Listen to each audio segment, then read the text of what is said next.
Quorum. So we can go ahead and forward. So Charlotte is standing in this evening for Onej, who's not feeling well. Charlotte, thank you very much. Welcome everyone to we're in June, right? Yeah, June Waterfront Parks and Cultural Meeting. My name is Andrew Zelter. I am co-chair along with Paul Goldstein, who I'm not sure has joined us yet or will be. So I will take responsibility for moderating the meeting. We have 3 agenda items, one of which I would imagine will be a robust conversation. I know there's a lot of enthusiasm and interest in all of them. But why don't we kick it off, and we will start with an update from the China Institute of America. And we have George Ge, the CEO, to present to us. So George, we'll turn it over to you. Thank you. Thank you for having me here. I understand we have some. Do I just stand here? That's fine, or you can come up here, whichever's Yeah. easiest for you. Maybe Over there? there, yeah, maybe there. All right. Good afternoon, everyone. Let me, maybe I have 5-7 minutes to talk about China Institute. China Institute actually was founded in 1926. So in 2 years, we will celebrate our centennial anniversary. It was founded by 4 visionary founders, 2 American educators, Dr. John Dewey and Paul Monroe, and 2 Chinese scholars, Dr. Wu Shi, Dr. Worthington, right, in New York City. So, and we are probably the oldest bicultural nonprofit organization focusing exclusively on providing the public knowledge and insight about China, Chinese culture, Chinese history, and also promoting exchange between American and Chinese people. So for almost a century, we have been doing that. To do that, we actually have. We had this problem last time. Yeah, it's not responding. Yeah. To do this, we have 5 major programs in arts, business, culinary, culture, and education, right? So these 5 programs actually, I will talk about briefly each and one of them that have enabled us to meet millions of people over 100 years. Right? So for arts, we actually have a China Institute gallery. By the way, we own a facility in downtown Manhattan, 2 blocks away from the World Trade Center, that has 50,000 square feet on 1 floor, ground floor and first floor in that building. So we have a China Institute gallery that's been around for 60 years. And each year we would host exhibitions from ancient Chinese artifacts to contemporary Chinese art. We've hosted more than 120 of them, attracting visitors, thousands of visitors, and especially school kids. So that's our art gallery. And then we have business. We don't do business, but we provide a platform where both American and Chinese business leaders and entrepreneurs come to our place to discuss various economic and business issues, especially between US and China these days. And culinary, we just completed construction of China Institute Culinary Center last week. And thank you for your support. We got funding from some of the funding from the city government here in New York City. We have, I would welcome each and every one of you. If you have some time, visit China Institute. We actually had a gala last week to honor 3 past Chinese chefs. And, you know, it turned out to be a very successful event. And also for cultural activities, we have various programs, but the one signature one is the Lunar New Year party at China Institute we host every year. And this past one, we had 490 people that joined us from all walks of life, because we had very rich sort of cultural, you know, activities there.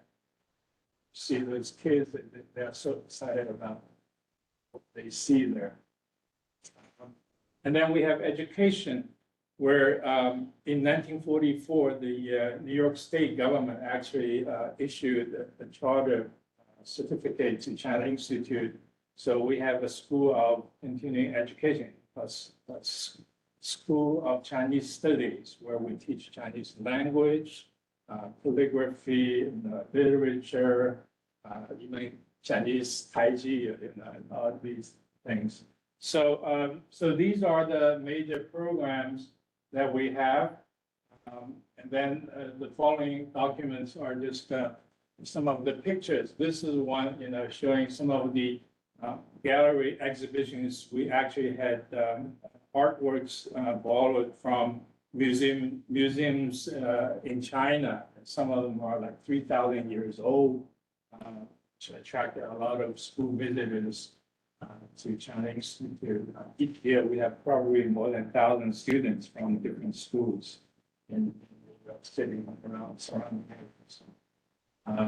Then the next one is the current exhibition we have in our gallery, which is called Re-Envisioning Landscape for a Changing World. It's a contemporary show combined with paintings and the digital artwork by 7 artists. 3 of them are based here in New York City, 3 are from mainland China, 1 from Hong Kong. So that's the exhibition. Almost all the visitors, they came to see our exhibition. They would say, "You have a hidden gem here." So we would like to make a shiny gem. But so that's the gallery, and then I'll move on to business. We have various business panel discussions. Last time we had Jeffrey Sachs from Columbia to talk about Chinese economy and U.S.-China trade, so on and so forth. Attracted like 170 people, and so on and so forth. And then we had the executive summit last year, where we talked about, we feel the 2 largest economies in the world should really, work together, right? Whether it's competition, collaboration, it doesn't have to be confrontation, right? So that's sort of discussions we always have.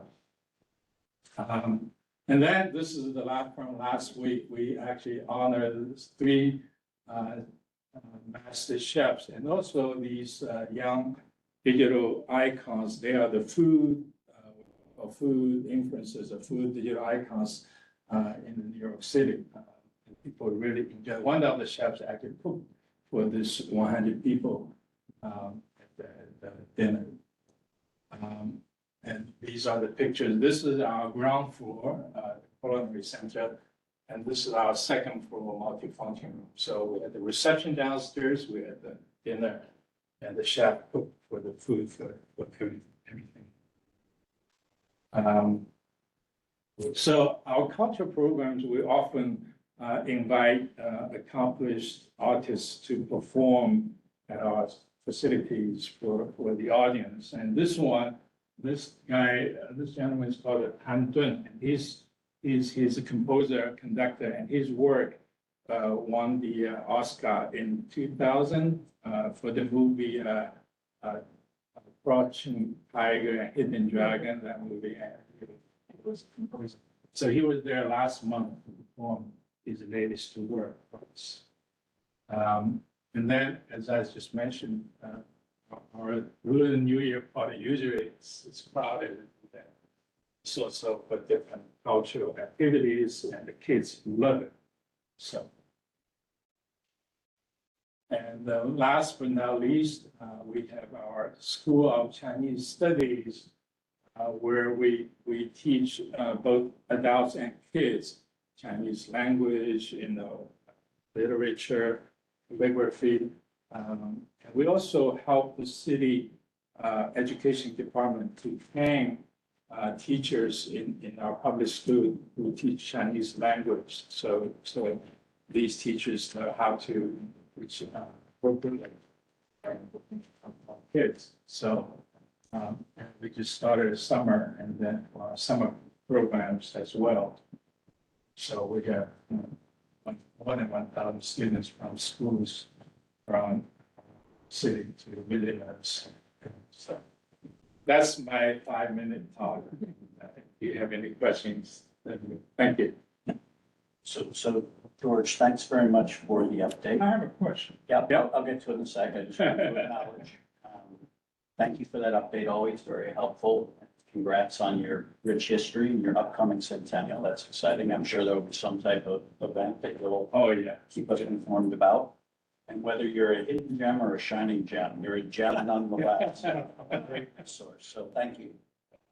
So questions, Joe, you wanted to. So I assume on your website you have what you're doing, a schedule of all your activities. Yes, we have, if you have a chance to take a look at our website, we have, our website lists all the programs, events, and we also send out to, I think like 40,000 email recipients about our upcoming events. So if you would like to sign up for receiving emails. Is there an event in the immediate future that you would like to share with us? Immediate future, Cliff, do you remember? Well, yes, we have immediate future, June 27th, we have a closing event for the current art gallery exhibition, right? So these one or two of these artists, they will be there in person to talk about their work, and it's open to the public for free. So if you can just join us to see, if you haven't seen the show, see the show and listening to the artists. We will provide drinks and so. Wendy? Can you tell us more about your summer program for kids? Is it a camp? Is it just a couple hours a week? It's a summer camp. We do, I don't remember, like 2 or 3 weeks program. And we usually get anywhere between 50 to 80 students, kids, and into different classes. They have fun, anything related to Chinese culture, Chinese language, activities. So every year we'll have this. Do you know the age range, like how old the kids are? Sometimes go it's just a very, yeah, we have, on the daily, regular basis, we actually have program for like, I think 2, 3-year-old kids to have this immersion sort of experience, like 2, 3 times a week. For the summer, yeah, anywhere kids from in the very little to like the middle school kids. That's great. I don't think we have any questions online. If not, George, thank you very much. Thank you. Appreciate the update. Thank you. Yeah, Matt. thank you. Okay, so let's move on to our second topic. We have Noreen and team here from Hudson River Park Trust to give us an update on estuarium design and budget. Am I handing it off to you, Noreen, or to Robert? For me for now, a second. Good. To Peter. Oh, sorry. Okay. So, hi, where is the best, is this good? Get there, it will find you. Okay. So would you prefer me here? Okay. So, hi, everyone. I'm Noreen Doyle. I'm the president of Hudson River Park Trust. I know I'm not from here already. Hudson River Park is, if you don't know it, the park along the Hudson River from just north of Chambers Street up to 59th Street. And we've been working away on building out the various park areas as money has been available over now 25 years. There's a hole in the park in Tribeca, which is the planned spot for a building that we refer to as the estuarium. It's an intended, kind of modest in dimensions, big in aspirations with respect to programming, research and environmental education space focused on the Hudson River Park Estuarine Sanctuary. The state law that created Hudson River Park designated the roughly 400 water acres that are within the park area as an estuarine sanctuary. And even though the water may look brown and muddy and like nothing's in it, it's actually a habitat of national value in terms of the resource, the wildlife that lives in there. Just as examples, there are seahorses that live there, American eels, and of course the famous striped bass. So we have been working for a long time on trying to get this project off the ground. And a couple of years ago, we hired a design team, EHDD and Sage and Kuhn. And we have had, I believe this is the fourth or fifth time we've been officially to the community. First, to introduce the design team and essentially what the project is. Second, to kind of hear thoughts about the type of space that people wanted to have or that did not want to have, about some values for the space, connections to the river, other things that you'll hear a bit of a very quick recap on. And we're here tonight to present our progress on the design team. I think we were last year, what month? October, the late fall last year, I think. So as a reminder, for those of you who've been following along for a while, we do not have all the funding for this project yet. So one of the reasons that we started the design process a couple of years ago was to be able to get a design that we hope people will want to help fund, but also to have a better sense of the construction budget and a cost estimate. So that is equally important to us as we advance. We have about 20 million thus far committed of order of magnitude $35 million project. And so this is planned for the Tribeca upland area and near Pier 26. The other thing I should say is that the inspiration for this project from the get-go came from the original Nickel project that used to be on Pier 26, tapping through the Nickel project. For those of you who remember, essentially our commitment is to advance that vision that she had long before there was a park to help make everybody, kids, the general public, everyone, science researchers know that this river is an important resource and one that we should all know. And with that, I'm going to turn it over, I think, to Jennifer. Jennifer's, I think sorry, I'm turning it over to someone technical.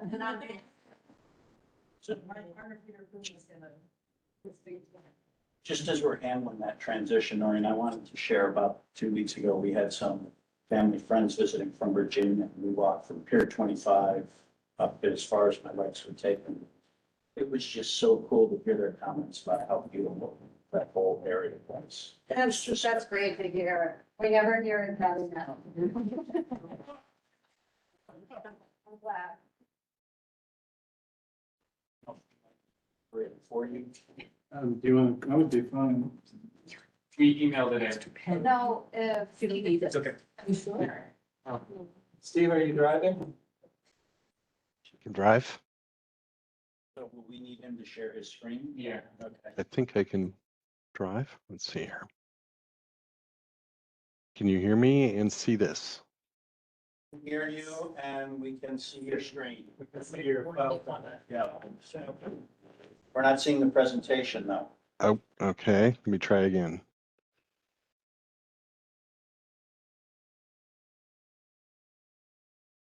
Hey, Charlotte, you may need to give him presenter privileges.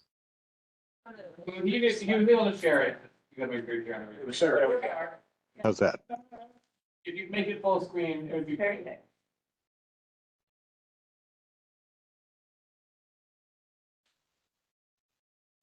If not, no worries. That's. This is pretty good, Steve. There we go. Perfect. Good enough? As Noreen said, I'm Peter, I don't know if you introduced me, but I'm Peter from Sage Film Architects. Thank you. Sorry, I couldn't. Peter Kim from Sage Film Architects. I'm here with my partner Jennifer Sage and David Hess, a colleague who's actually All the tough questions go to David, or to Steve. Steve is our colleague in San Francisco, principal at EHDD. They're experts in aquarium design and sustainable buildings, resilient sustainable buildings. Just 1 second. Can everyone online hear? Okay. Tammy? Yep. Okay, great. Okay, great. So project like this takes a city or a village, and we have lots of colleagues. Many of you know Signe Nielsen, landscape architect, who's part of the team. Another landscape architect is Elizabeth Kennedy, who's working on a roof garden with us. And then Space House are renowned exhibit designers out of Chicago. And then we have a fabulous aquarium engineer, I guess is proper description, out of Bend, Oregon. So these are really the experts on aquarium design, and we're the local experts. We've had a firm in Tribeca for 30 years, and I'm a CB1 resident. So this project matters to me. Next, please. Steve, if you're driving next. So Steve, at a certain point, you'll have to just take over, but quick recap of the previous meeting. We met in October of last year. We presented the site and some of the historic structures that used to be along Hudson River and those piers. Next, please. Noreen did a wonderful job of describing what the estuarium does. But what we really like about it in its current state, it's really hands-on. There's no pretense about what it is. It's really an education facility. Next, please. And here are some of the pictures from Pier 40. Our favorite fish, the toadfish. It's a prominent presence. The location is between Pier 26 and Pier 25. Noreen, if I'm right, in the law that created Hudson River Park, it suggested that the estuarium be on Pier 26. The foundational documents do, yes. Yes. It cannot be on Pier 26 because Pier 26 now has been mapped in the B zone. So you really cannot build in the B zone. Next, please. Sorry, what zone? FEMA creates a map because of the waterfront. You know this stuff, right? Okay, so the location between Pier 26 and Pier 25, I don't think we can actually walk in the water yet, but 10-minute walk encompasses a good part of Tribeca. Further is most of CD1. So this is really a facility for this community. That's a close-up of the site in blue. To our south is the sturgeon, the 40-foot sturgeon, a fabulous addition to the neighborhood. Next, please. Steve, please add anything if you think I'm missing something. This was the site until recently. But you see the sturgeon. And then here are views that you all know quite well. This is looking south towards Battery Park. Next, please. This is looking across Route 9 or West Side Highway towards the tail of the sturgeon, and our side is just to the right. Next, please. And this is where the design was last October, and it's certainly advanced from that point. But Steve, would this be a good point for you to take over, or do you want me to keep going? You're doing pretty good, but I can jump in here. So this, I think this kind of represented concept level last October, and since then we've been working on schematic design, and we had a fairly well worked out plan last October, but we just had kind of preliminary notions about the exterior of the building. We knew it was going to be a one-story building with a second level of unoccupied mechanical type space, and we knew it would be a mix of flexible exhibit space, classroom space, support space, and a small micro lab where where they can do the scientific work of the estuarium. High level goals, we presented these last time we came to you, but I think Noreen described a lot of these, and some are kind of self-evident, but it's providing a place for what is currently happening in the wet lab, both the science and education work that also fits into the park.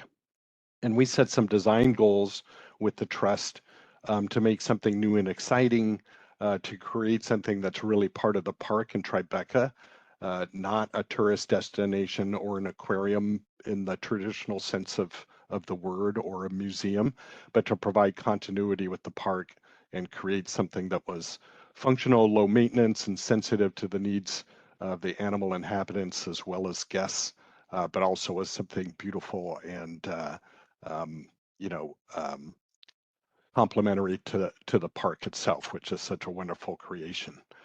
The site is very complicated. It's bisected by 3 different FEMA flood zones with varying degrees of restriction, and it really made sense early on to limit ourselves to the least restrictive flood zone, which is labeled here as AE Zone 12. The site also straddles both the land of Manhattan, but also straddles over the concrete platform, which is built outside of the seawall that separates the river from the land. And we figured out early on that it didn't make any sense to build out over that concrete platform, but to kind of limit ourselves to the land side. So this diagram shows, you know, the kind of subtractions due to the flood zones, a required access point across at what is currently a crosswalk across West Street, but didn't have an access into the park, and a kind of utility corridor alongside the existing bike path. So it really limited where we could build, and therefore you'll see the footprint of the building really conforms to that buildable area because that was sort of all that was left available. We are building in a floodplain, even though it's the least restrictive out there, and it means that we need to flood-proof the building to an elevation of about 8 feet above the level of the promenade and the existing piers. And we'd spent a lot of time studying the height to put the finished floor so that we'd be lifted up out of the bulk of the flood zone and would allow us to just have a kind of windowsill height flood-proofing for the building at that 8-foot level, but also didn't feel too raised up above the level of the surrounding park and promenade. So we settled on a height of about 5 feet. I mentioned that we wanted to really make this part of the park. You know, the park extends for miles, and this site in some ways kind of interrupts, is an important location where it interrupts the flow, the kind of direct north-south flow of pedestrians, where they will then have to kind of jog around our building. So it's going to be very noticeable. But we, you know, wanted this to be a very handsome and kind of modest facility that would integrate into the park and feel like it was really part of it.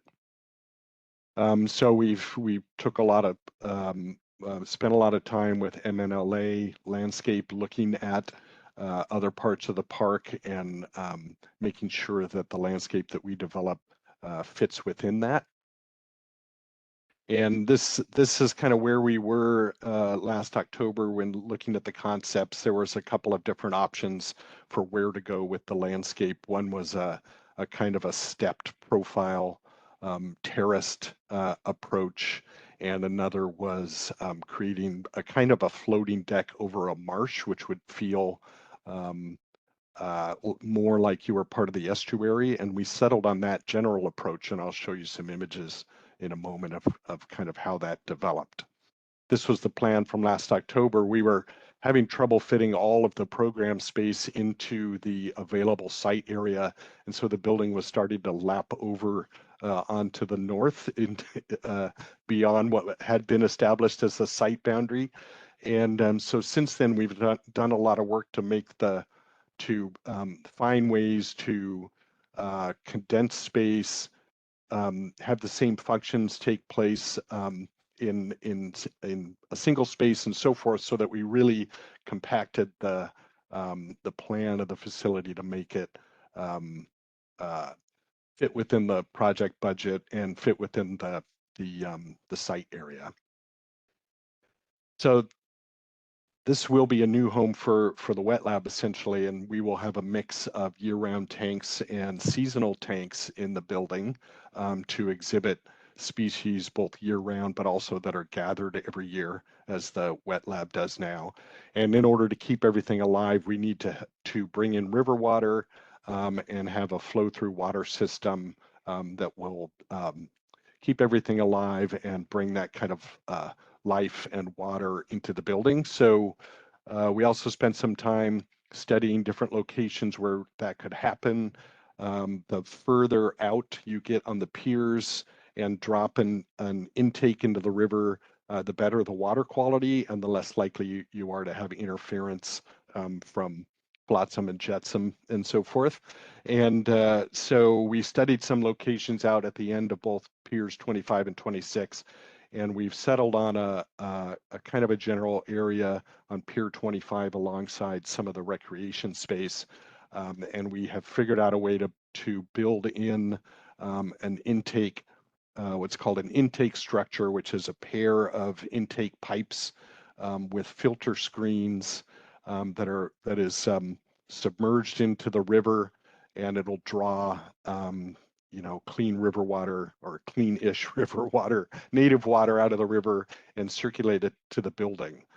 And our engineers have designed a system where this the kind of surface level fits into a planter out on the pier, and the staff can lift the different intake screens up to the surface and clean them to clean off the different things that have fouled the screen over the course of a number of days.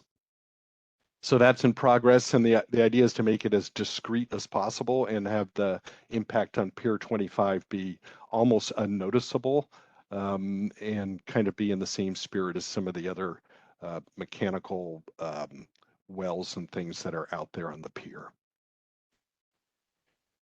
So I'll show you now the latest schematic design that we've been working on. As I said, you can see that the footprint is very much reduced, and the landscape, because it's a very limited site area, the landscape is kind of a border around the building on three sides with a more expanded presence towards the river, which will be the entry side of the building. And the landscape, even though it's a small area, it's going to kind of range in planting from alongside the promenade on the riverside will be a mix of marsh type plantings to give the feel for an estuarine marsh. We call it a mock marsh because it won't actually be marshy and wet all the time like a marsh would, but it will have those plantings, and it'll be irrigated in order to support them and kind of tell that story of the estuary. Further closer to the building, but still on the west side, will be more upland plantings, and there's a selection of species that are found elsewhere in the park and are native to the Hudson River estuary. And then on the other side of the building, along the bikeway, some taller planting that again is found elsewhere alongside the bikeway and will tie to the rest of the park. And then between the new building and the sturgeon playground, there's an opportunity to create just a little bit of a kind of a forested glade that you can pass through when traveling from the across the bikeway out to the pedestrian way.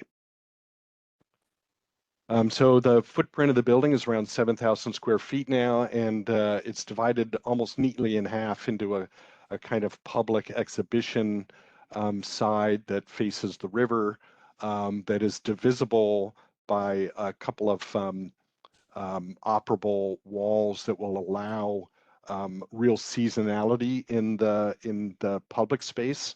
So during the summer, it can all be opened up and all of the tanks will be filled, and lots of activity and lots of space. And then as the season proceeds and the presence in the building is smaller, it can kind of go into a seasonal mode where less of the building is open to the public, and only the year-round tanks will be kind of active, but it'll still have a presence year-round instead of closing for the winter in the way that it does now. The remainder of the building is a large classroom with storage for tables and chairs, a small set of restrooms, and then all of the kind of flexible support spaces that are needed to keep the animals alive and provide the educational use. And also, as I mentioned, the small lab where water quality testing and other sorts of scientific endeavors can take place. Slightly zoomed in view. And so the access to the building is from the riverside up there's both a ramp and a couple of stairs that lift you up to this kind of boardwalk element that's raised up, and the public space of the building can be opened to that boardwalk element, and so provide a very indoor-outdoor kind of experience, not unlike what happens at the wet lab currently. And we're providing a large stair on the kind of southwest corner of the building. It's near the entry to the play area and creates a bit of a larger area where some educational programs can take place. Second level is all mechanical uses, both to condition the building, but also a lot of the life support systems. And this maybe overcomplicated diagram explains that we'll have both a flow-through river water system that can operate most of the year. And then when there are either pollution events or the water is too cold or different things, we can switch to a filtered recirculating water system for the tanks that are open year round. And then we can also utilize that system for if we have tanks where we want additional water quality or other special needs, we can put them onto a recirculating system.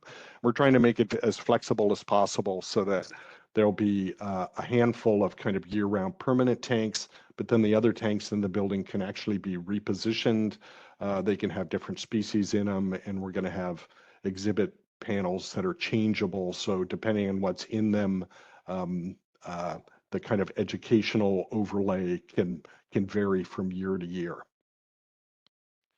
So the exterior of the building, early on, we thought that it should have something to do with the estuary and kind of have some resonance with the kind of natural systems. And so we, in a very early sketch, we established having, a rocky or concrete kind of base to the building because it's lifted up, and then a more of a wood body of the building, and then a planted roof that someone used the word shaggy, could be a very grassy kind of green roof and really make the building feel like part of the natural landscape.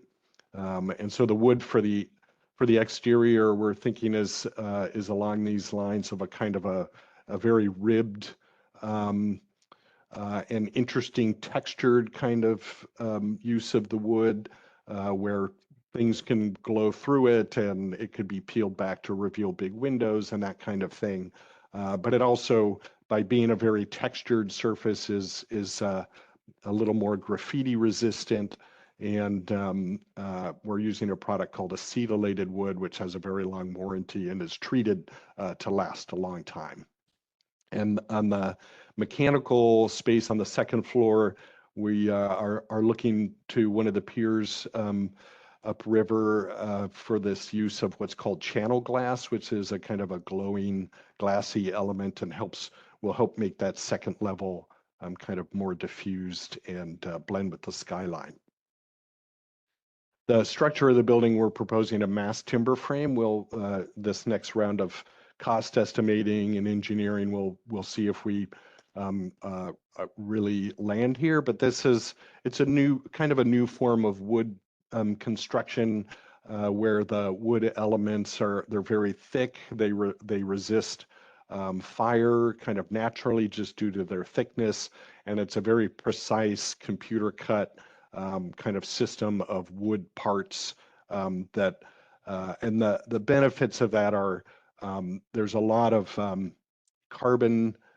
embodied carbon benefits to using certified wood in wood construction like this, and we think that it sets the right example as a renewable resource and a kind of a demonstration for the building and its sustainability. There are a number of pilot projects in Manhattan right now that are using this technology, so it's not completely new. It's newer to New York City, but it's pretty widely adopted across the country now, and so this is what we're looking into. But also in an environment with open tanks that are either brackish or saltwater environment, that saltwater off-gassing from the tanks can be very corrosive.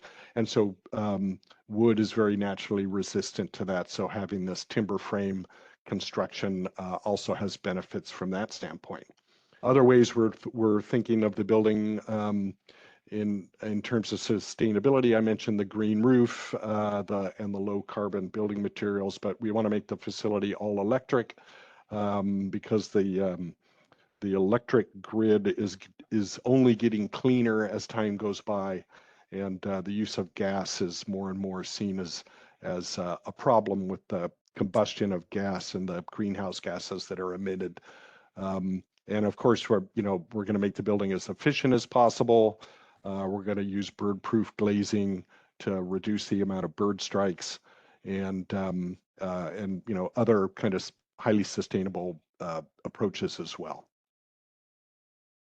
So now I'll show you a series of views then of what this will look like from the outside in its current design state. I'm going to preface this with some caveats that we're well into schematic design now, but there's still some questions to be answered around can we do certain things in the flood zone that we believe that we can, but we want to confirm.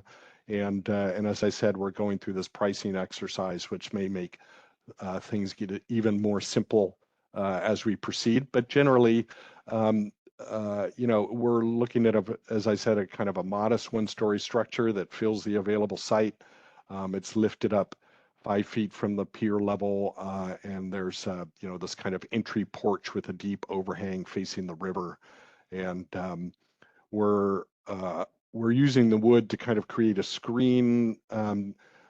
Facing the river is beneficial because of the views, but it's difficult because you're facing the setting sun at certain times of day. We can get direct sun make it difficult to see into the tanks, and also can cause algae growth in the tanks. So we're trying to be mindful of the control of that. But I think these views here, looking down the bikeway, shows how the building kind of integrates into a natural setting. And the planted roof, we think, will only enhance that effect. And with that, the textured facade that wraps all the way around the building and kind of becomes more transparent in certain areas than others. This is the view coming down the promenade, as I said, where the building sort of interrupts that very long north-south path. So it's an important kind of viewpoint for the building. And that's where the kind of primary stairs up to the entry of the building will be. Here's that view from the north next to the wine bar. Here's a view looking more from the Pier 26 wine bar. And the landscape elements, we're picking up on the kind of boulders and seating that's happening at the Sturgeon playground. So we're trying to harmonize with the immediate surroundings. Here's looking down Pier 26 with Manhattan in the background. And the view from Pier 25, I get those backwards. It's the and there you can see the completed Sturgeon playground on the right. Here's from the south looking kind of, it's with the building peeking up above the sculptures. And the view from the kind of City College corner across West Street and the major cross street there.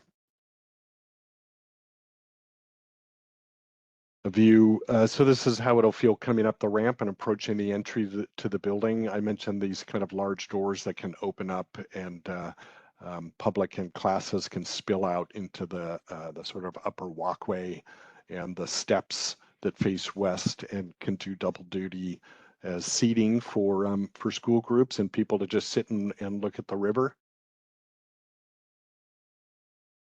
Few words about the exhibits. I talked about the kind of mix of year-round and seasonal tanks, but generally the building will focus on the kind of hyper local estuary story and habitats and animals that are found right there in the river and are collected from the river. And it runs the gamut from, you know, the nearby shorelines to the kind of deeper water. The idea is to focus on, you know, the kind of surprising animals that are found in the immediate environment and the kind of the changing and dynamic habitats that they live in. The idea then is to kind of go behind the scenes to discover the diversity of animals and habitats of the Hudson estuary, and to raise awareness about the estuary ecosystem and its animals, and sparking concern and conveying the making understood the mission of the wet lab and the trust. The inside, we wanted to have this kind of slightly low tech kind of MacGyver feel, and so we're working now on the actual exhibit design and how the tanks will feel and have that kind of flexible feel that the existing wet lab has, but a little more polished. And we're starting to study, you know, some of the year-round tanks that will exhibit species, you know, as I said, from right off the river. This pile field tank, which might have a kind of exaggerated tidal effect to show the effects of tides in the river. And this shoreline tank, which is thought of as, you know, spilling one to the next to show to tell the oyster story and hold and exhibit other species year round with, as I said, this system of kind of flexible signage for when different animals are inside. And so that's sorry, that was a lot of talking, and but that's my presentation, and so we would welcome your kind of comments and questions now about where we are nearing the end of schematic design. Great. Thank you, team, for very detailed, comprehensive overview. Let's open it up, and if I can ask, can we please first focus on questions and make sure we give everyone a chance to ask their questions, and then we'll come back around for any general comments people would like to make. So why don't we open up the questions here in the room, Wendy? Yeah, thanks so much. It's really lovely. I just wondered, there doesn't seem to be any signage, and I was just wondering where the signage to the building is. Is it on the street side, you know, which might make sense for, you know, is it going to be someplace else? Because I'm assuming there's going to be a sign somewhere. So Noreen's raised her hand to volunteer that one. So that's an excellent question. That one we haven't fully sorted out yet, but I can tell you what some kind of preliminary thoughts are. Can everyone hear me if I'm seated, or do you need to? Can you guys hear Noreen on the line, on the video? Saying yes. Okay. All good. The building will have a name on it. It's possible that it could even be a different name. Let me put that out there. You know, that is one of the options for this, right? So, I would assume that a donor name would largely probably be on the front of the building, which would be facing the Esplanade. Although it's probably also correct that we're going to want to have some kind of identifying what is this building as people are approaching from the east. We have a lot of signage that we do in the park. We have things that are like sort of pop-up signage. You've probably seen A-boards and other things like this where we're trying to say, Submerged Marine Science Festival this weekend, Saturday, come, or special Ask a Scientist lecture. So one of the things that we've sort of asked, primarily Matthew Dustin to help us think about a little bit, for anyone who's familiar with, the area of the Esplanade near Little Island, where we have these kind of stanchions, sort of like Lincoln Center and other things. Smaller, I think, in this area because it's tighter. But the idea that maybe not all the signage about the kind of cool stuff, like some of the room science festival, that interface with the park might be on some stanchions physically not on the building. Maybe something like a bulletin board on the building too, that says, open hours today, 3 to 6 or whatever. But those are the flavor of the conversations we've had thus far, but we don't have real answers yet. Yeah, no, that's great. I was just thinking with school groups or buses or that type of thing, we're gonna need something on the street side as well to figure out where to go. For sure, But yeah, that's We great. have a really good system right now.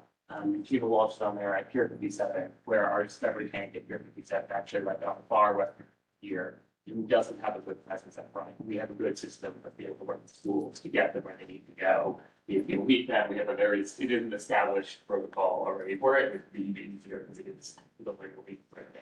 Yeah, that's great. Thank you. Great. Mark, I have a few things. questions, right? Yes. This has been going on, Noreen, 20 years maybe. The footprint was always a point of conjecture. We always, numerous resolutions, requested a certain dimension. Is that is that the same? Things have changed since then, most likely the floodplain requirements where you're not allowed to build in various areas. So I think you came in a bit late. Yeah, I'm sorry if I missed The something. footprint, it's about a 7,000 square foot building. It's smaller. So you had to make it smaller Yes. because of those concerns? Okay. All right. This one was larger. Smaller in terms of the building itself, but there was a schematic where they were showing sort of decks and ramps that Okay. went out to what? Yeah, that was always a point of conjecture, even before, maybe Joe's the only one who might remember, me and Joe, it's a long time. What, I don't know if you went over to the waterborne uses, can you just run them down? Yeah, and basically the purpose of the building is environmental education about our estuarine sanctuary and oriented science.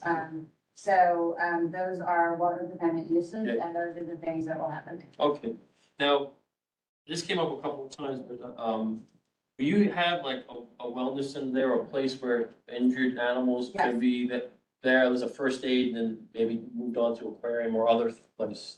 Yeah, so in order to, if we do this now, if the fish is showing signs of stress or is sick, that fish is isolated and there's the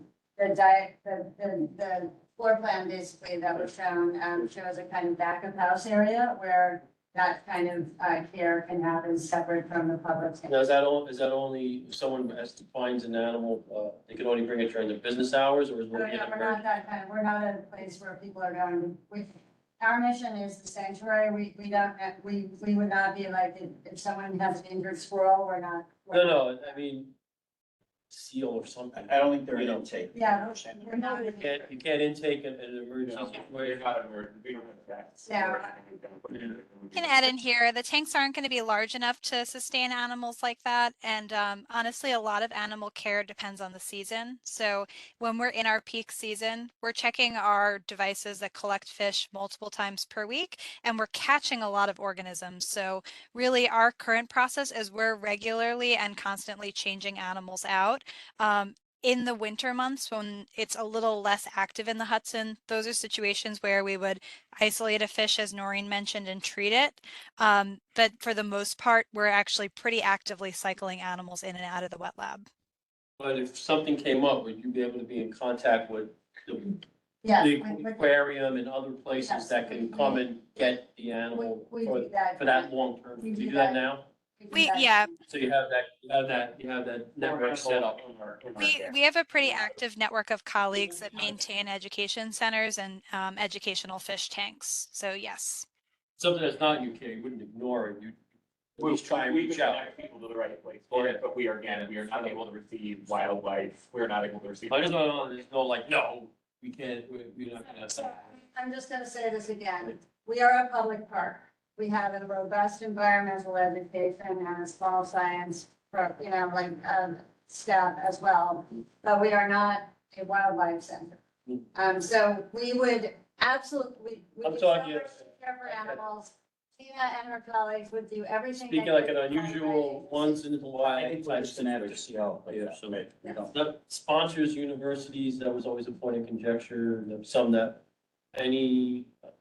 what's happening? Right now, the trust is assuming that we'll be self-operating, but as we do with our self-operations now, we have partnerships currently with, I think, 13 universities that we are doing work with research.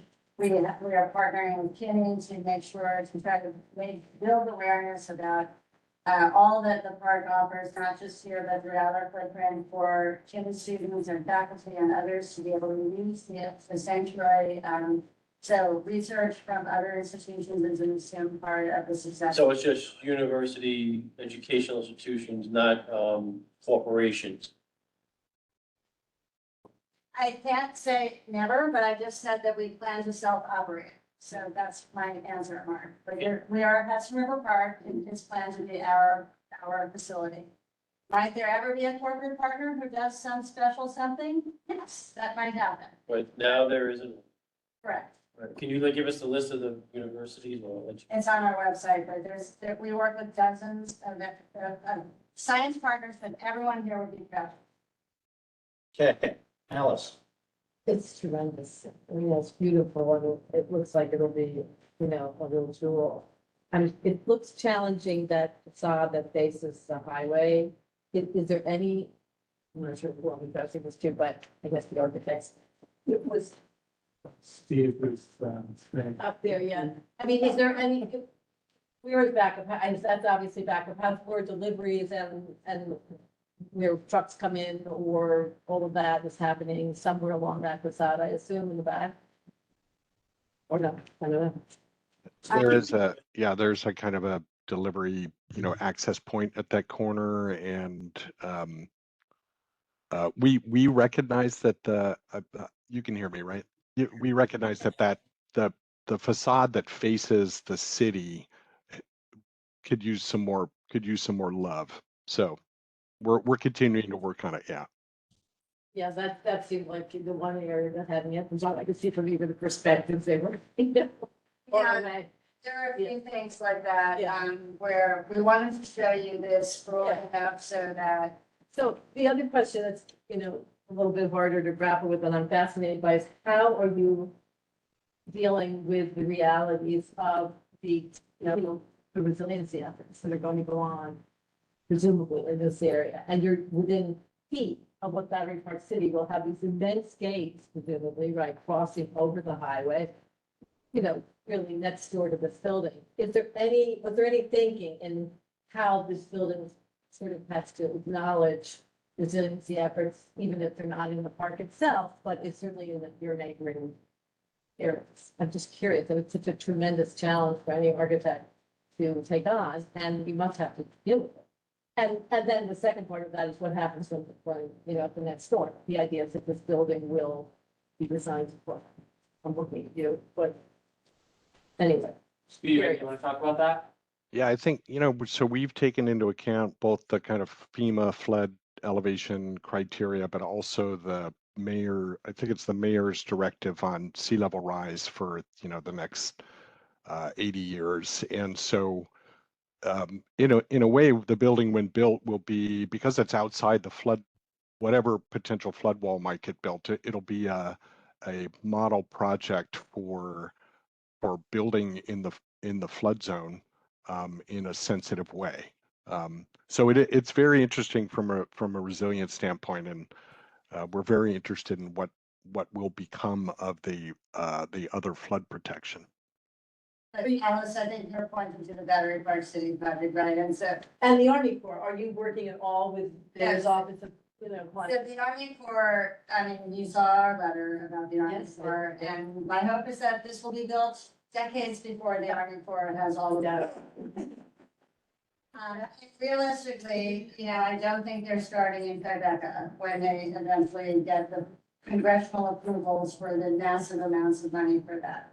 So my hope is that their solution has to work not just with this building, but with other parts of, the built environment in this area, both residential and, the park areas here. But I guess the question is, are you talking to them? Do the designers talk to or No. anyone at Army Corps, anybody at Mayor's office? No, I talk with the Army Corps regularly for our standard regulatory approvals, and this whole water intake system that Steve described is going to need regulatory approvals. At this point, honestly, I think that, they are so not focused on a particular solution in a particular, such a hyper-specific geographic area, that I don't think that that would be productive. I'd be more than happy to share this with them, but I don't think that this would be like they're not going to be able to react. What about the authority? Are they? Yeah. They're aware, when we, as you know, talked about it Yeah. a lot, in our comment letters have mentioned that this will be a building and a project that will have to be considered, but they haven't seen this design before you have.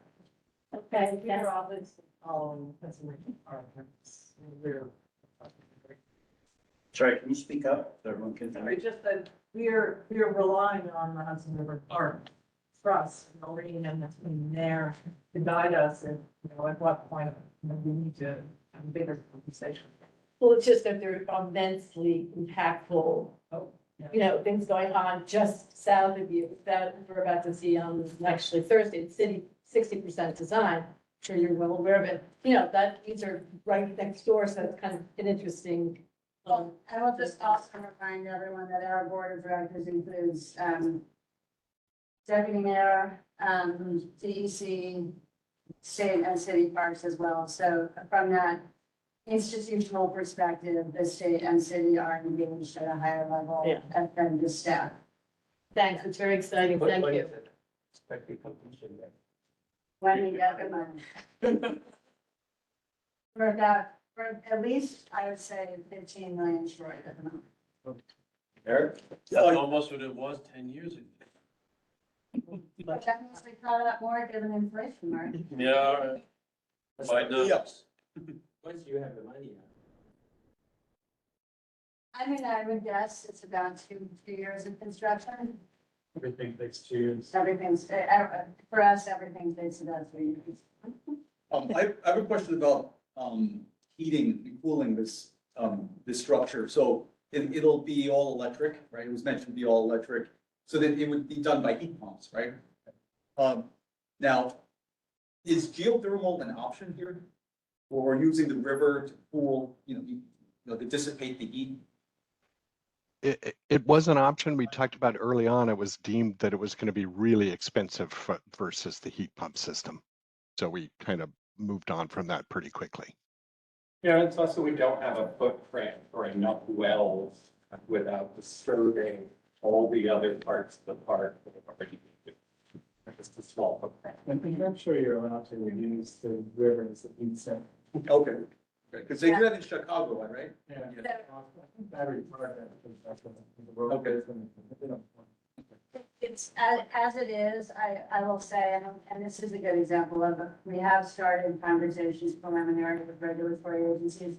Our desire to bring in river water for the tanks is something that already is going to need a lot of regulatory approvals, and there will be water that is discharged back into the river from that system as well. So what generally, the agencies that regulate activities in the water that they use don't do stuff.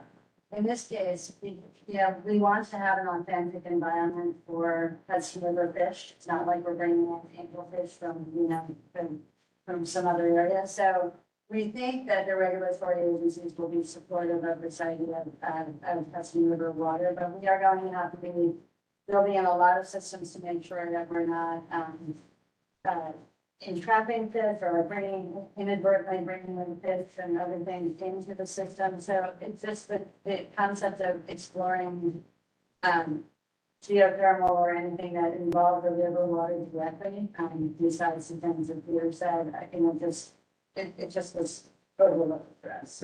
There are regulatory agencies concerns about heating the river water, and so it's on their back for a river environment.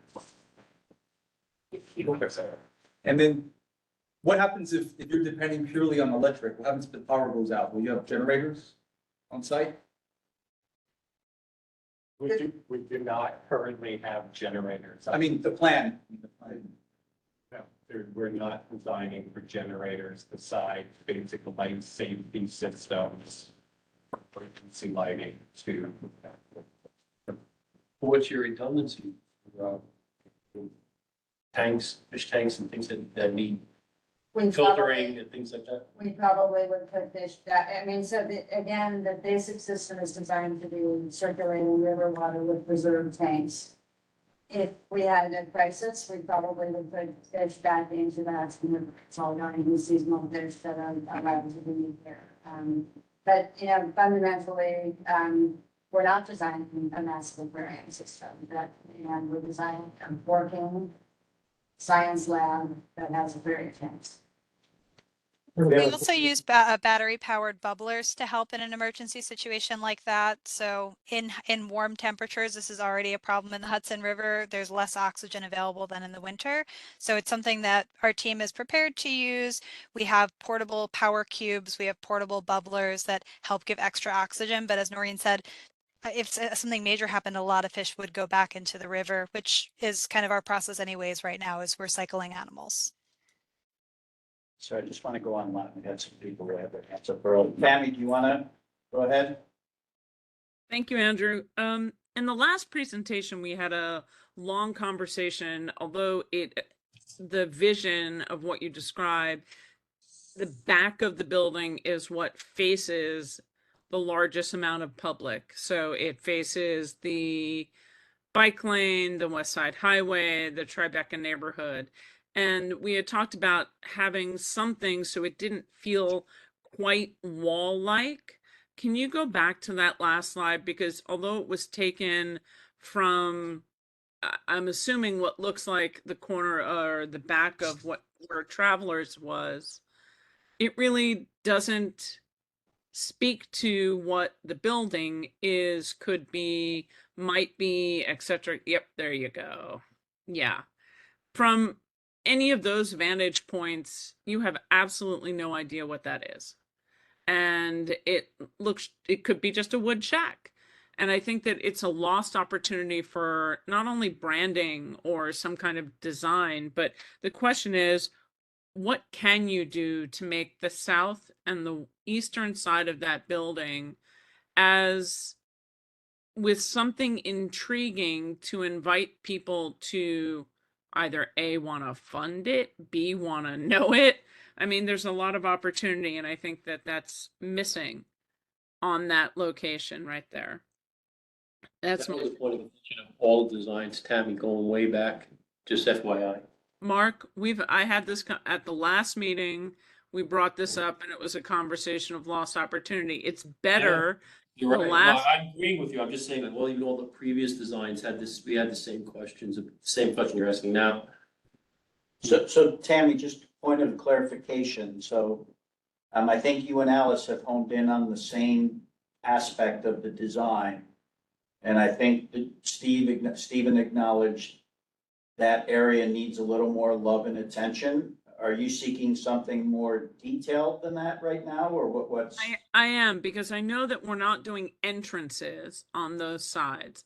So I've heard from the last time it needed a little bit more love. A little bit more love this time were windows, but it actually hasn't changed other than windows. So I'm a little concerned by the little more love, because we got windows, so that's good. It doesn't look like a giant wood wall any longer, but I'd like to truly see, I don't, whether it's the fish ingrained design wise, in the back, something that actually excites and entices and enhances. That's what's missing from all of the outside that doesn't face into the park. That's one. And then I don't know if Alice talked about this, but I'm delighted to see that the doors and the windows and everything would be open and you'd have this beautiful outflow into the park. But you are outflowing into a park that has a very loud sound system next to it, and Robert, don't laugh at me when I say this, but there's a lot of noise that comes from the food and beverage establishments that are just north and west of where you are. So my question is, what kind of sound attenuation or mitigation will you have? Because my concern is you actually wouldn't be able to have all those doors and windows open when you've got city vineyards next door and they're pumping music out from 8 in the morning to midnight. And then lastly, on my third, and you can go through all three if you don't mind. Did I miss a slide about budget? No, There was a reference to project costs being in the range of 35 million and having about 20 million of that allocated, if those numbers are correct. Yeah, so Tammy, we are, that's the brief essentially that the design team got was to design a building for about $35 million. We do not have all of that money yet. So part of the reason for us advancing the design at this point is to get better cost estimates for everything. So that 35 million should be understood to be sort of the objective. But yeah, we need to see once a cost estimate is done of at the end of the schematic design process where we are. And I think my question on the budget is when, right? We're in schematic design now. If we are kind of at 20 and we're 15 million short from something as beautiful as this, when is the drop dead for budget and fundraising for this? And what is the loss to expect? Like what are the priorities and what are the things that would be lost from budget? So those are my three things for feedback, please.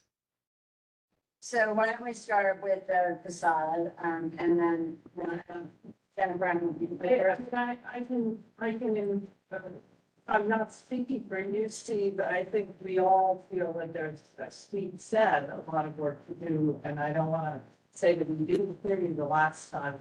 I think we've all been struggling with it, but it's also true that there are a lot of regulatory things that are going to inform this, and it is going to evolve. And I think the next time we see you, we'll probably know a lot more about what next should this is.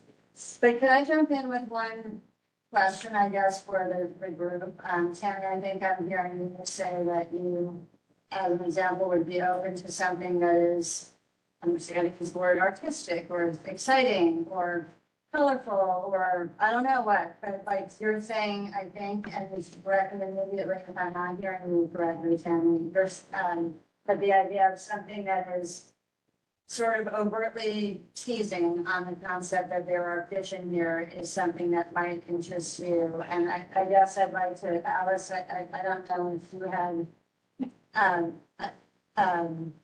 thoughts on this or others do, just to kind of, I'm not promising that, but I'm trying to get a sense of the room. A fish sculpture on the roof or something. I wasn't thinking. We could bring the iguana back. I'll answer you, Noreen.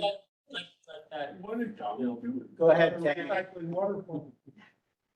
So if you think about exactly from where this photograph is taken, right, from across the street in the corner, you are intrigued by our sturgeon, but then it's just a building. So whether that building is, it doesn't, color is not my thing, you know, it's up to the artists and you have amazing people that you're working with, but you know, how does it blend and look and draw people in? Does that mean there's reliefs of fish in there that look like a school of fish leading you to the sturgeon? Is it a mock seaweed, you know, coming up the side? I don't know. That's actually up to whatever the designers. I wouldn't presume to give you guidance on that. I would just say that what you see now could be akin to a fishing shack next to the sturgeons, and that's not the goal for the sanctuary. So something that sparks curiosity and blends in to draw people. Okay, that's helpful.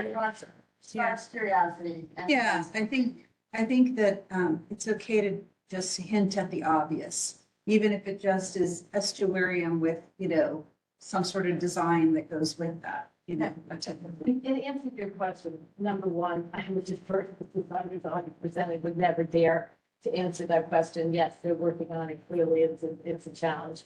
You have this extraordinary sculpture that is sitting out here as a fish, for goodness sake. I mean, maybe you think of some way to tie this in some spatial way that you, I don't know, or something. I said, put it on the roof. Yeah, but that's one You can see it from it. heck of a thing you have out there, and so. I think this image doesn't have all of the sort of plantings either, right? Like the concept is there is some like the forest area between the two that is green. There's also, there is more interest that goes along with this. Yeah. This kind of design. But we did, point taken, and I think everyone, sort of, we did know as Jennifer and Steve said, that this was not there yet, so, but thank you. I think it'll be helpful to think of the two together as one thing and not, we've been thinking about the sturgeons and then thinking about the building. Tammy, I thank you for your comments, and I agree. I want to see this evolve a little more to be more transparent and start to play with the patterns on this side of the building that maybe start to do the kind of evocative things that you're asking for. So I don't take issue with anything that you brought up, except maybe the fishing shack comment. You have to think of it. I know what it is. You know what it is. Think about what the average tourist walking up the street or the average local person walking up the street. They see the back of two giant, ostensibly fish. So how does that relate to the building next to it? If I knew nothing about, I would think that that's a fishing shack and I can go across the street and rent poles. So Tammy, the third question was budget. What was your second question? Attenuation sounds. So it is a large concern.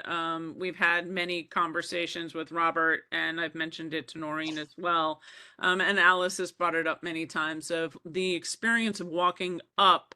And when you reach Pier 25 and 26, it's very loud in the lovely weather with City Vineyards playing, and they have speakers everywhere. And then at the far end of the pier, you've got the Grand Banks, and they have speakers on the boat and things like that. So there's a lot of noise.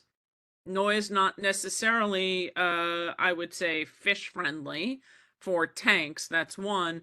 But two, for the experience that you're looking to garner, having the doors open and the windows open and having it be an in and out kind of a location during the beautiful season, which also happens to be the loudest music season. So trying to figure out how to balance that, what kind of sound attenuation or mitigation you might have to protect the wildlife in the tanks would be a great question too. Yeah, the wildlife are more affected by other things than the sound typically, and I'm less worried about that. And the kind of water in the tanks is naturally sound attenuating, but less worried about that than the possible need to have to close the doors to the building if there's a sound issue.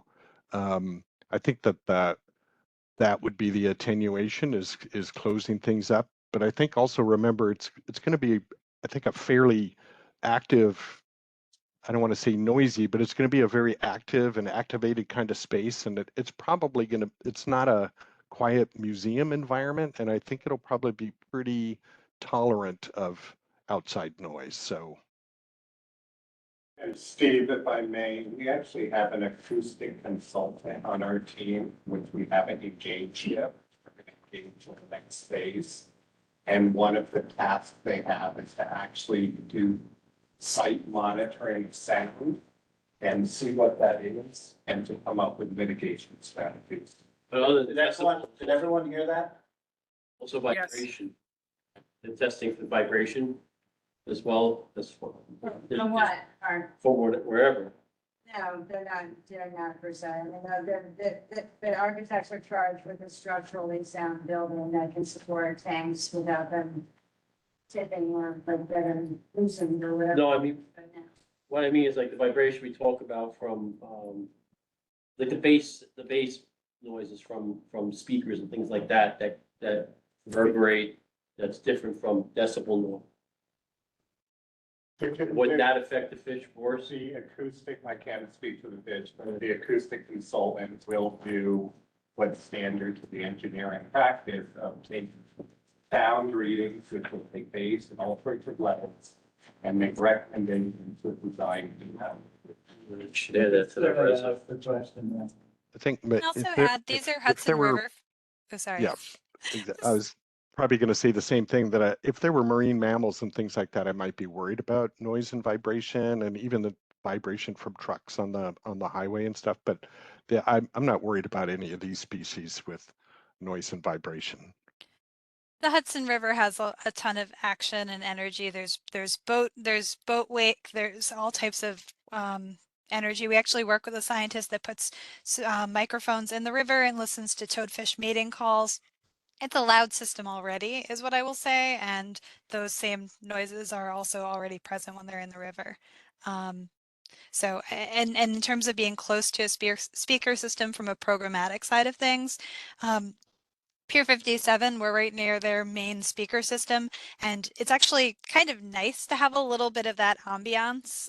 So I think there is a balance between having some background noises and too much. So we appreciate that you're all thinking about that. And so I think, Tammy, your final question was budget for it. And so I think, as we've said, the kind of current working estimate, and this will be refined as design continues, is about 35 million, of which we have about 20 million committed. That's a combination of sources, some private funding, some city funding, some state funding, Noreen, for it. There is not a drop dead line for it, right? Once design is completed, we'll have a firmer estimate, although you don't get final numbers until you actually put it out to bid, which is what we would have to do eventually, right? We bid out the building as we do other pieces. It's a competitive procurement process. We get the best pricing that we possibly can. But we want to make sure that we are, frankly, like within our estimates, we have both good estimates, which this process will give us, and then also that we have the funding to be able to do it, so that we are able to launch the project, or not launch the project that we aren't able to pay for. It is certainly a conversation as this progresses, and I think Noreen acknowledged this at the beginning, that one of the goals of going through this design process is to come up with a design that we might be able to use to help inspire folks to help to fund this in various ways. It's very difficult to get funding, either private or public, from city and state sources, about concepts. It's easier if you can have a lookbook and something to show people to say, look at how great this could be. You could be the one to help make this possible. So it will be certainly an effort, and I look forward to engaging your and others' assistance when we are out there, hustling to try to scare that money out over the coming day. Great. Paul, you had your hand up, but you took it down. Did you have a question? I was really going to talk about funding also, and you've covered most of that ground. I guess the question that remains related to that is, you engage in this design process in part to make this more fundraising able, by showing a building and showing people what is going to go there. So I guess my question is, when is this design process going to be complete? And do you hope to raise more money? Obviously, you need more money at that point. So the way that we sort of structured our contract with the design team is to bring the design, and Kate, you can clarify me, up to a certain point, inclusive of really nice renderings and other things, so that we can try to do the sales in order to make money. If that dead ends, and I really hope it doesn't, but let's face it, like, there are a lot of people looking for money, and we will need your help to help. So this is a really important project. And if that dead ends, is there any effort to raise private funds? Sure, yes. Yes. Yes. Yes to everything, Paul. I mean, but like honestly, so we're trying to get to the point where we have, a refined building with a refined cost estimate that, addresses things like the eastern facade and like generally costs of tanks and the sense that the water circulation system is going to work with the regulatory agencies and other things like that, so that we can say, if you give us money, we could get this building done in sort of X amount of time, which is generally the kind of expectation that private sector partners in particular like to have a sense of. When do you? When it's- Hopefully. when it's designed. Yeah. And- So after- And my final comment is just to compliment the design. I think it's wonderful and it's very thought-provoking, stimulating, and it's really pretty much, at least in my mind, what I think an estuarium should be. And I think all those activities around it, even though they might produce a little bit of noise, I think that will bring people into the park and into that area to see it. So I think, it's a cost. I think it's worth the cost of a little extra noise, personally. Thanks, Paul. We'll ask you to say that to some other people. So I think you were answering that question.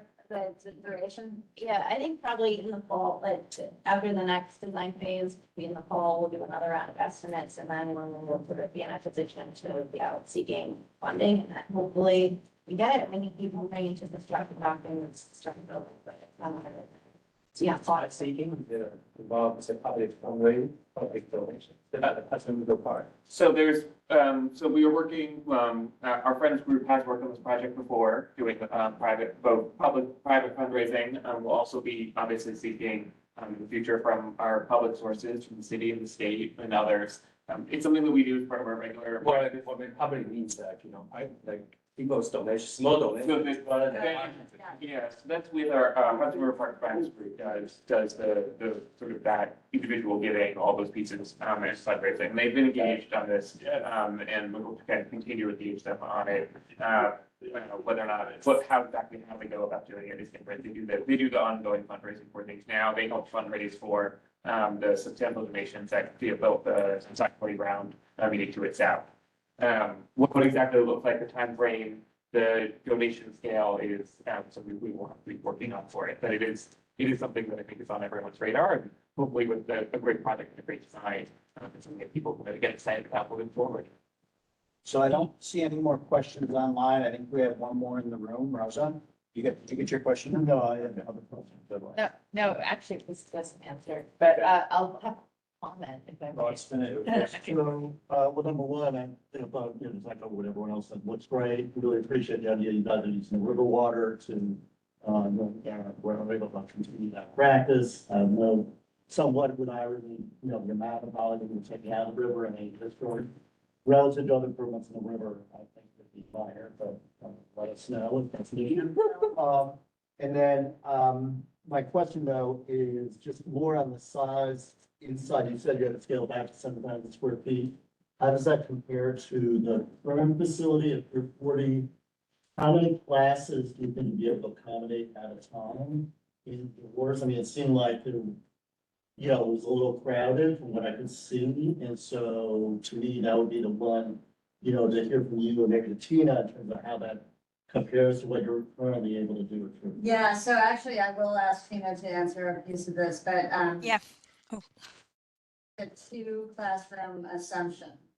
And then because of our experiences at Pier 57 and the Discovery Tank, Tina recommended that it just be 1 classroom at a time. So Tina, you want to elaborate? Yeah, so I actually, in terms of square footage, because we have estimated this, it's actually significantly larger than the footprint of the current wet lab, Rob.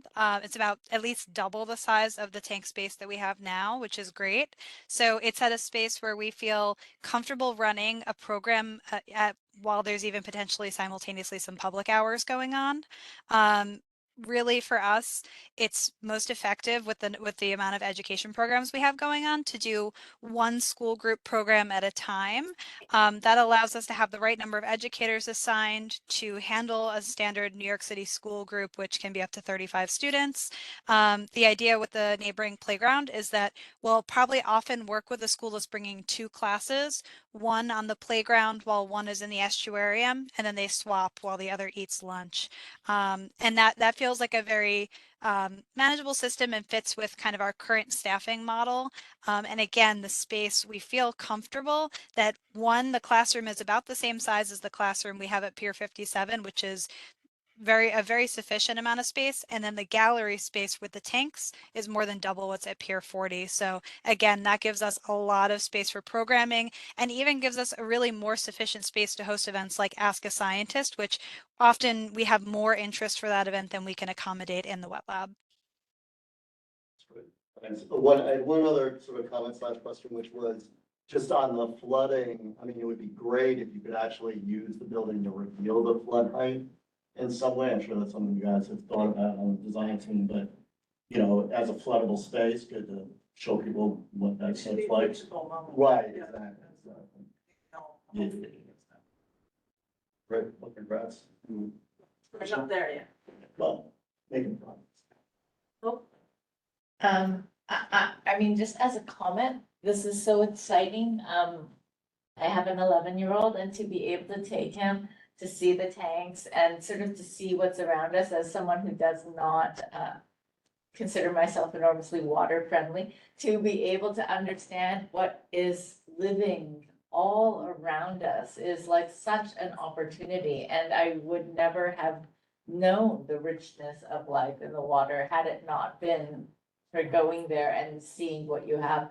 I was wondering what kind of support are we as a CB able to give you to sort of help advance this relatively quickly, if that's even a possibility, and how much of your money, I guess, in terms of the funding that you've got so far is like public versus private? Are you going for like federal funding for any of this, et cetera, et cetera? And if we do have a flooding situation here, what happens with the building? How are you addressing that in terms of the design? Flooding first. Flooding first.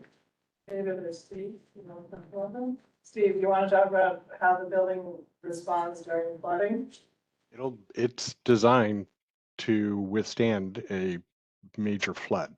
It'll be engineered for that. Will have, flood proofing up to the bottom of the ground floor windows. So it should, the mandate is to have it survive and be functional after a flood. I can't say the same is entirely true for the landscaping and other things, but there'll be bigger problems anyway in that type of event. But the building should withstand a flood. We have not done any private fundraising yet, so none of the money currently available yet is private funded, or none is yet private funds. I think that once we sort of lock in the design and have that better cost estimate, our friends organization is going to kind of work with us strategically to think about some kind of campaign. Several of you are suggesting something like that, and it might be small donations as well as obviously some big donations, but there's opportunities for tanks and all kinds of other things to contribute to this space. And I do hope that that enthusiasm that you're articulating is something that lots of people feel.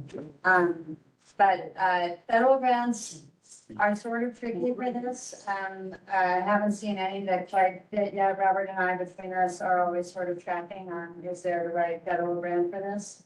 Thus far, it's been state and city contributions in various directions.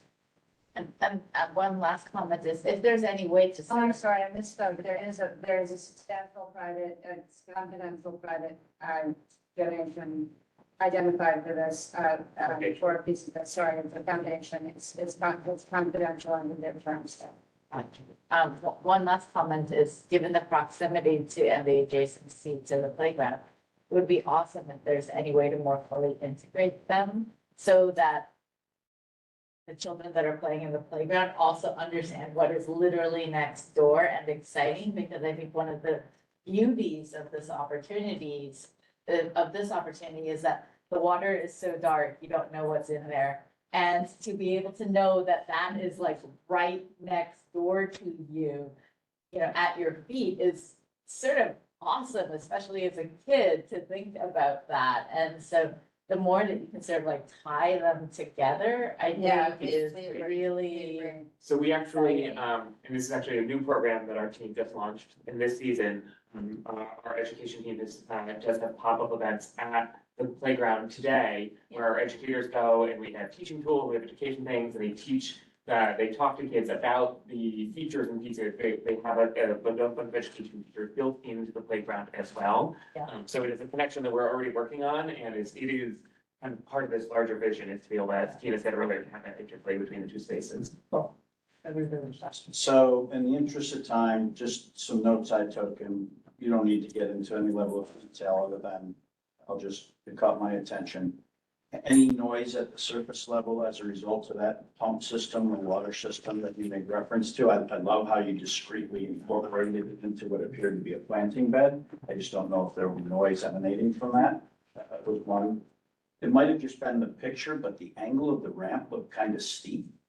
Yeah, it just might have been the angle of the picture. Yeah. And then the green roof, again, I'm sure this is taken into account, how you would design that so it doesn't brown out, because it looks like it's gonna be very exposed.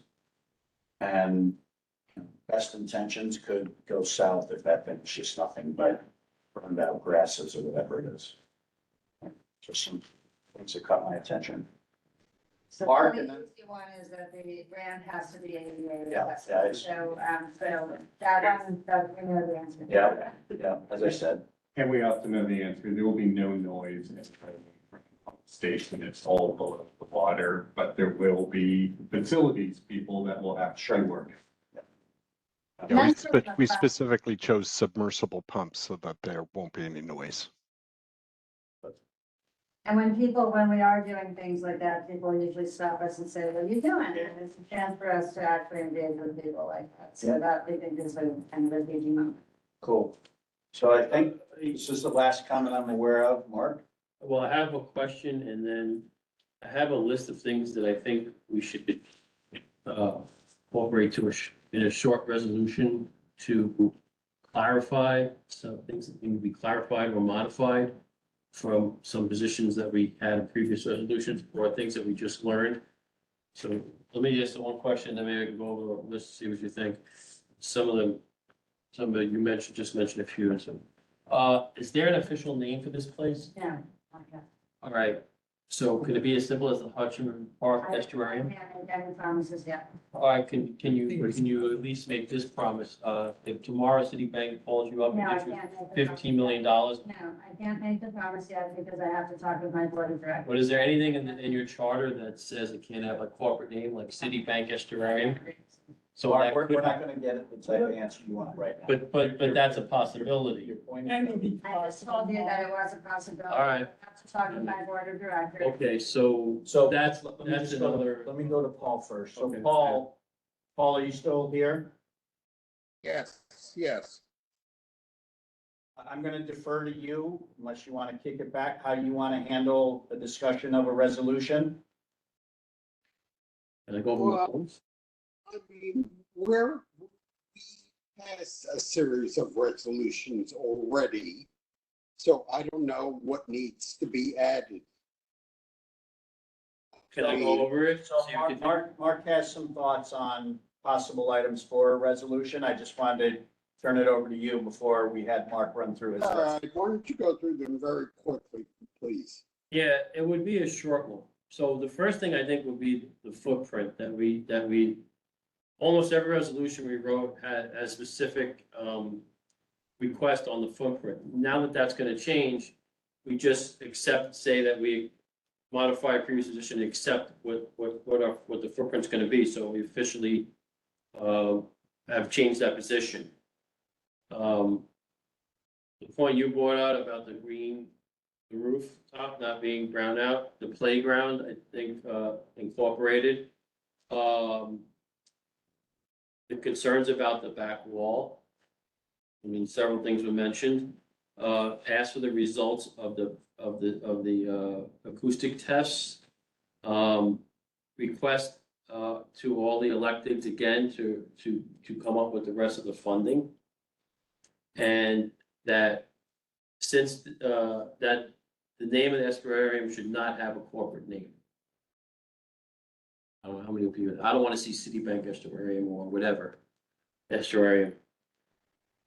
Those are my points that I think, and it's a half a page resolution. I think it's premature resolution. Why is it premature? I just don't think they're far enough along. But they just, They've just come back but for an that's the whole, update. that's the whole point of it. They, yeah, but They came in with an update, and we should comment on what they just gave us an update in, so it's not, it's not premature to. So maybe we request. well, again, I'll defer to Paul. We have Mark's suggestions, we have Wendy's comment. Maybe we take a vote of the folks in the room if we make a Well, why don't resolution. we take a vote of the consensus for how many people want to do any kind of resolution at this time? Could I ask a question though? Are you asking for a resolution or are you here just to update? yeah, we us? just wanted to update you, but. You need to have a conversation and get feedback. If it's a good one, The they'll resolution- say yes. Resolution is the feedback, so, well, yeah, we should be on the record of what we discussed today. It's not comprehensive, it's just, it's Mark, really what's simple. so major about your additions? Cause we've been working. Other than the naming of the building. That this has been going on for 20 years, all right? So there are, God knows how many resolutions that we've written. Yeah. And we need to start codifying with more detail what we want. And this is like really the first time we're seeing this back wall. You remember the one design that had all glass, it was 30 feet high? So I think simply giving them simple guidance of what I suggested and what everyone spoke about will be helpful to you. So I think Paul has proposed taking a vote of the committee members as to whether or not we need a resolution. Wouldn't even be a page Proposed long. resolution. It would be appropriate, but I don't want to see whether we go for or against a naming. We can wait later for that. I would just say no corporate. So can we just? What are your thoughts? I don't think we need a resolution at this time. Yeah, I think it too already. David, do you have a vote on this as a public member? I could see a memorandum just to understand, you know, between us, but I don't see a resolution. Eric? Oh, I think it's premature. I don't like a corporate name, but I would accept it. Okay, what's being said. Okay, so Mark, I know you're in favor. Wendy, Yeah. Mark, many of the points that you raised were made in the meeting. I mean, that's not inconsequential. We don't have to restate everything that was said. So I think, you know, Hudson River Park will come back again. And basically, we want them to conclude this in a positive manner so that we see Sorry, it. we just to finish the vote, we do have some other members. Richard Corman? I don't see anything here that requires a resolution at this point. Got it. Tammy? I don't know if Tammy's still here, but I mean, at this I point, apologize. I am. I had to take a call. Apologies. I'm here. Do you want to do a So- resolution? well, That's the question. we were taking a vote of the committee. Mark had proposed some items for a resolution. Wendy had forwarded you that it might be premature, and as we've been going around the room, there's strong consensus that we don't need one at the moment. Still come back. So, And we can forward our minutes, we can address it in some other So way. the next time that you're coming here, will that be your final design? And Probably not. There's probably, like, we come here a That's lot more. Probably. This is the thing I wanna know, like, is the fait complete design coming next, and then we're behind the 8 ball about a resolution of comments that you Could I just- decided? Could I just make a comment here? We have a site.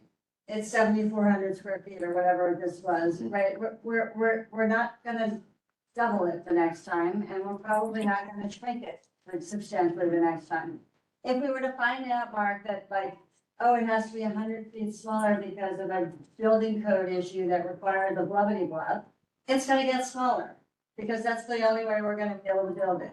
And we have all heard you say, and you've heard our designers say, that we want to address facades and other aspects of this. So this is our job. This is why we are here, to hear your feedback, to give you a sense of where we are. And honestly, you know, our job is to listen. And I think that everyone here, a really healthy conversation tonight, including. So, but my concern, this is my But concern. Mark, just sorry, as a matter of protocol, our committee chair asked for a vote of the committee and it's All right, voted. I understand that. So this is my concern, Okay. is that the next time they come,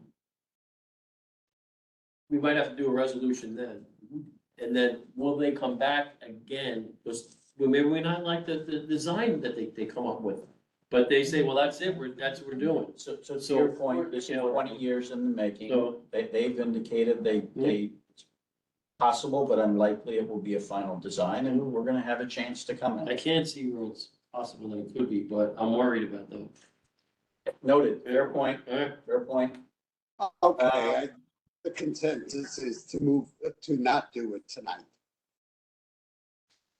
Thank you. Correct. That is the consensus of the poll, the vote. so can a minutes of the conversation be emailed to the Waterfront Park Yes. of bullet point, everything? Absolutely. Okay, We all right. can email them. At least that's the world record. So, sorry, are we closing out the second item? The estuarium? I think so, right? The third item, I saw some email exchange today, Tammy, we don't have the rendering, so is there a discussion to have on this third? Thanks, everybody. We have enough to share. For you. Hold on one second, Tammy. Room's clearing. Thank you, Hudson River Park. Thank you, everyone. It's beautiful. We'll cross our fingers for everybody. We love it so much. Okay, so if we can just turn our attention, I guess we do have something to discuss as it relates to the temporary public art exhibition at Thomas Paine Park. Yep. We Someone definitely, clarify where Thomas Paine Park is? Exactly, that's what I'm like. Where's? Charlotte should, Yeah, I'm getting it. Yeah. Yep. That's a new one for me. I'm sorry. It's just north of Federal Plaza. Not in- Word Street is the, northernmost. Got it. Okay. Jamie? there you go. I mean, you've got it. There's something like six pages, so you just got to slide through it. Go ahead. So, I mean, they sent to us, this is about the artist and the artist's work. This is Thomas Paine Park and Yeah. the location of where it's going. Okay, yeah, but the big, There you go. See that right there where that nice big giant circle is? That's where it'll be. And you see some of the sad conditions around it, sadly. And I think that those are all the slides we have. We did ask for the artist to do a mock-up of what it will look like on site, and we did not get that back yet today, but once we do, we will share it. And it's really about just, this is temporary free public art, and just to allow people to know that it's coming and it'll be installed, and as soon as we have more, we'll share more. Right, Paul? Did you get the date of when it's going in and when it's coming out? 3 months, it's gonna be in place and it's going in July. Okay, here we go. Thank you. Is that what's gonna be there? Yeah, I believe so. What is it? It looks like it's a baby looking down. Is that an infant or something? Look, I don't comment on. What's the material? It's a marble You can read it, sculpture yeah. depicting flowering baby. His intent was to place on the ground, evoking purity and fragility. How big is it? Mentions are right there, Was in centimeters, which I. No, the inches are right. Inches. Okay, so, yeah. 52 by 38 inches. So, Not that big. so 6 by 4 point something by 3. It's not that big. Yeah. Okay, is there And- anything we need to do beyond understanding and discussing this and waiting for a more detailed rendering, I guess? Nope, it was just about bringing it out into the public, so it's public knowledge. It's gonna go in no matter what. Right. Yeah, it's an FYI. Yeah. Yep. Thank you. Okay, everyone, thank you for your insights and we got through that okay. Thank you all. Yes, good work, Andrew. Thanks, everybody. Thanks, Bella.